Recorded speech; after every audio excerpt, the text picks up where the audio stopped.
Welcome to Madame Raven's. This way to the library. She's been expecting you.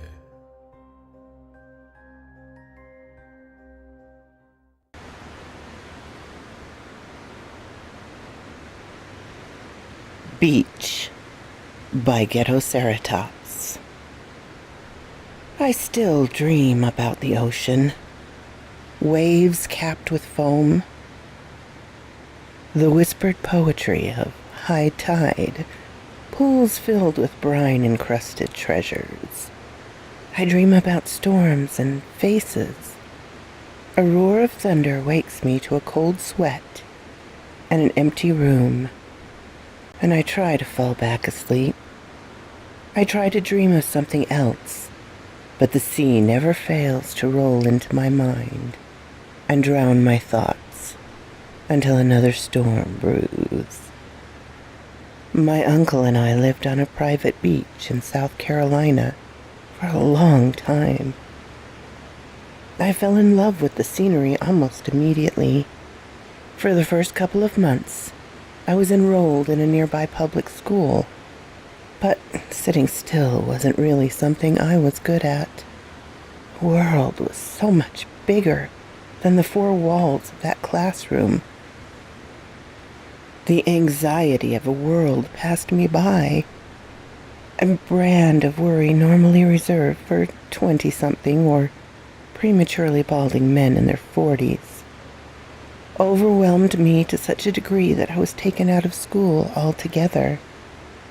To my dismay, though, the time that I had previously spent in the classroom was not replaced with excursions on the Atlantic.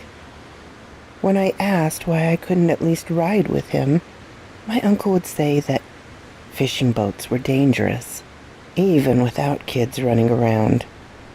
So I wandered through my days alone, barefoot on the winding shores of the Atlantic.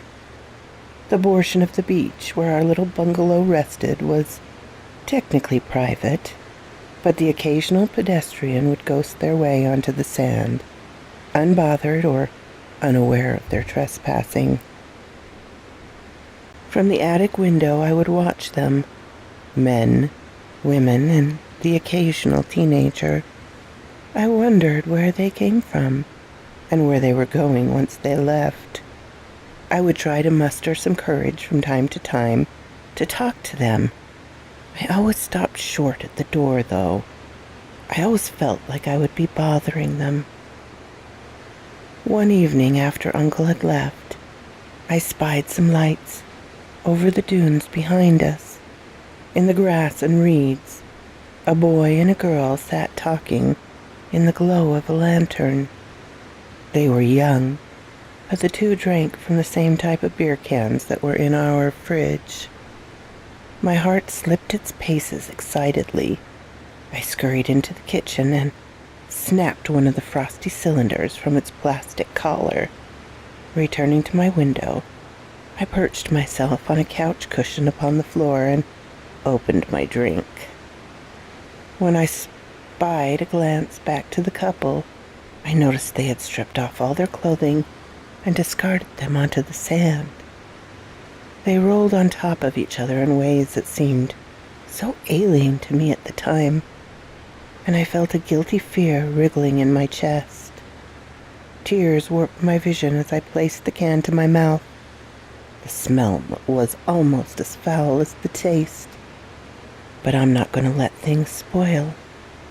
I finished the contents and averted my eyes to my feet, only to find myself wandering a peek back to the dunes.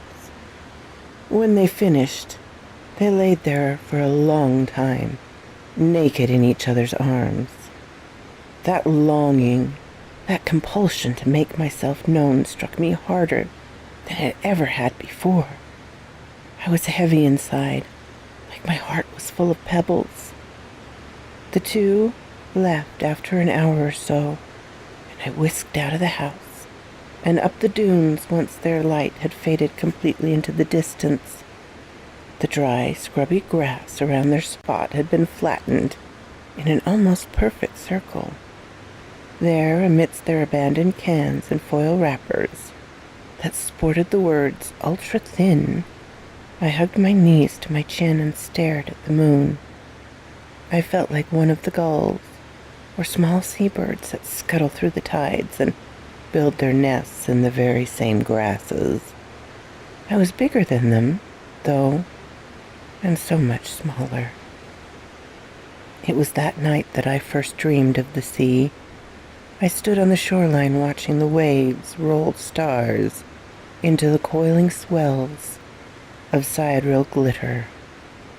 The breeze caught the crests of the water and threw mist into the air and onto my face. From the water breached a figure dressed in a fine black suit.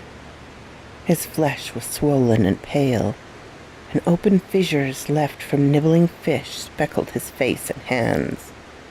A strange, starfish-like creature slept between his teeth. The body drifted up the beach until the crown of his head rested right at my toes, and I wondered where he had come from.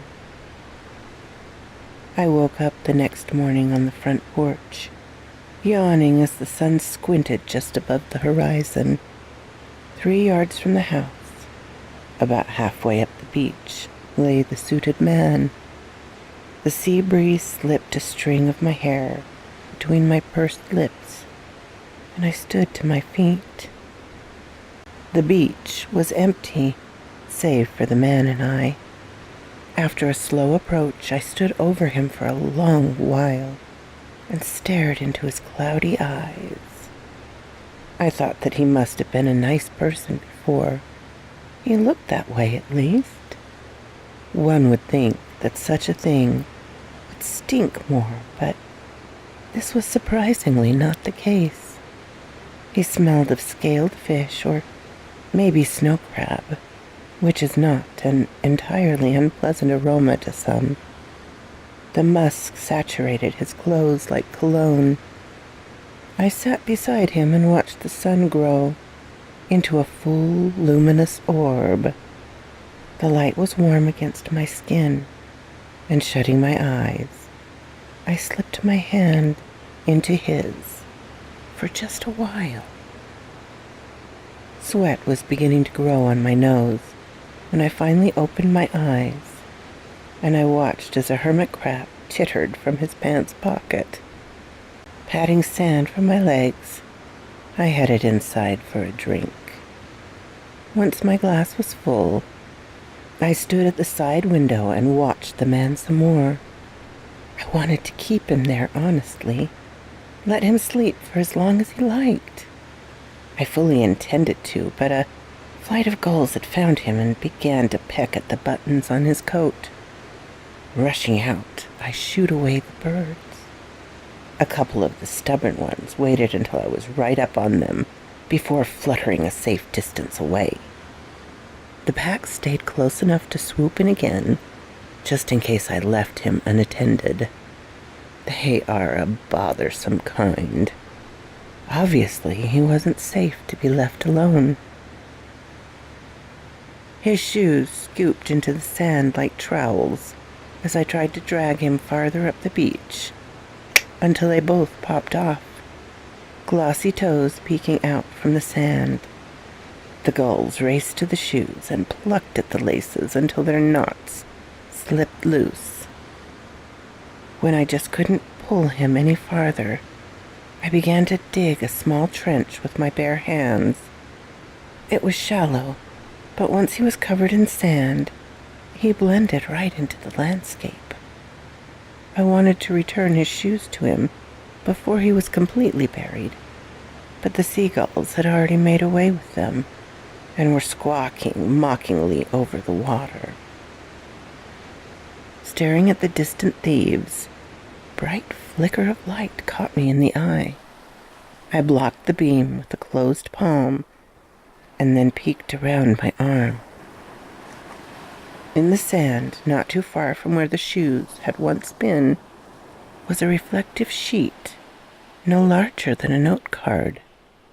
I rose and fished it from the sand. A mint tin. The back had been rubbed bare and shiny, but the front still sported embossed letters and crisp blue and white paint. "Curiously strong," the tin announced, and I opened it like an oyster shucker looking for pearls. There were, of course, no pearls.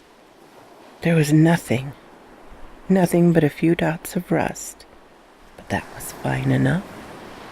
I didn't actually expect there to be any candies left over, but I wondered if they had been his. Perhaps the container had fallen from his coat. I wondered if he had eaten its contents and kept the tin. If so, for what reason? Perhaps if they had been gobbled up by a lucky eel that just happened to pass him by. It was also entirely possible that it had not been his at all and had settled on the beach during a high tide. They were all fun thoughts, but I chose to settle on the first. I also chose to keep the tin for safekeeping. I never expected to fill it up so quickly, and I dreamed of the sea every night after that. Sometimes I dreamed of men and women far off the coast, drifting in open waters. I dreamed of great creatures with gleaming, bulbous eyes, watching them bob along the surface just above. I dreamed of hands with pale flesh, tightly wrapped around gaunt fingers that reached from black fissures on the sea floor. I dreamed of bodies washing ashore, and when I awoke, there they lay. Each one I buried, and each one left me with a small trinket that I kept in my tiny tin of treasures. The sea brought me new faces almost every morning, sometimes as many as 3 at a time.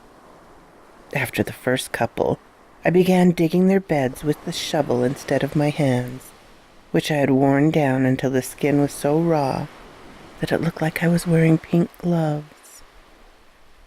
My dreams came like nightly postcards to tell me of a friend's quickly approaching arrival. There were times when these letters told me that plans had changed, and I would not be visited by that particular sender. Some were more vivid, more descriptive than others. "Sorry to alarm you, but I've sunken to the sea floor. I may be very late. Pardon the inconvenience. Sincerely, a woman in a low-cut dress." I regret to inform you that I have been swallowed whole. Always, the boy with the glasses. To whom it may concern, my body has fallen into a crag, and my present company leaves a lot to be desired.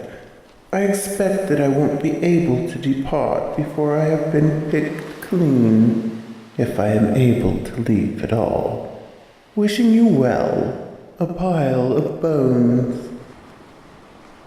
Those never came, but when I dreamed of them sloshing on shore, I always found them the next morning, cold and still. This business had kept me so occupied that I nearly screamed the day I saw a jeep come cresting over the grassy dune one evening, disrupting the routine that had given me so much joy over the last 2 months. A woman in a skirt climbed from the vehicle, holding black heels with a hooked finger as she marched through the sand. Somehow she knew my name, and she yelled for me over a violent wind that warned of an approaching storm. I learned later that her name was Charlie, and she was full of questions. She wanted to know where Uncle was, and if I had seen him recently. I told her he hadn't been home in months, a fact that surprised me as much as it did her. Honestly, I didn't realize how long it had been up until that point. Her and I sat inside for a long while. She looked through our cabinets and closets. She seemed worried about something. Eventually she stopped, asking so many questions, and told me to pack some clothes into a backpack. I didn't protest too much. Charlie wouldn't answer questions, which seemed pretty unfair at the time. I asked her if she was taking me away, but all she would say is, "We can talk about that in the car." I asked her if my dad had really tried to kill my mom. Again, she said that we could discuss it in the car, but when I hopped in the back seat with her, I didn't feel like talking anymore. Charlie tried to ask more questions as a man in a suit drove us away from the beach. She would try to touch my head or my hand, but I shrank away. At some point on our drive, I fell asleep with my cheek pressed against the window glass. I had a dream. This time, I dreamed of wind, angry wind that clawed across the beach with invisible talons. It splashed from the water and tore off the roof from the bungalow. It bounced down onto the dunes and peeled away sand like sheets from a bed. The longer the storm raged, the more it revealed on the beach, wiping away the earthen lids on 100 shallow graves. Rogue waves climbed into the air before crashing down, greedily grabbing the bodies as it receded. Then, as another pillar of water fell upon the shore, the sea gave up one last gift. A familiar likeness, dressed in yellow, rubber waders, rolled along the beach like a rag doll. The force of the wave buried his head completely into the sand. Another wave crashed against the body, and the neck snapped as his torso rolled in the wake. I woke up in that moment to a clatter. I was lying in an empty room, on a couch padded with stiff cushions. Buzzing fluorescent light flickered above, and a heavy rain roared outside, cascading over several small windows beside me. I craned my neck to find a rusted mint tin lying open on the floor, its contents littering the area around me. I scooped up the treasures and placed them one by one back into their chest. When it was full again, I closed it, held it tight to my chest, and shut my eyes. I didn't know if I would be able to fall asleep again, but soon I could hear the cries of the gull. So quoth this raven. My thanks to Gettoceratops, and to you, my wonderful darlings, for coming and listening to me. A special thanks to my Patreon supporters, Ermin Case, Darren and Jennifer Da, and Calistinic. My darlings, I just wanted to mention to you a friend of mine who's stuck in our dimension currently and is putting forth some wonderful videos. You really have to check out his channel. Please look for the link below in the description box and visit Kephen Sting and all his wonderful cryptid explorations. If you like this, please hit the little button to let me know. If you didn't, hit the little button to let me know. Leave a comment. I'm always glad to talk with you, my darlings. I'm open to suggestions and criticisms, critiques. If you have not subscribed, please do so and ring the little bell so you know when to come up and see me. And I will talk to you next time, my darlings. Farewell.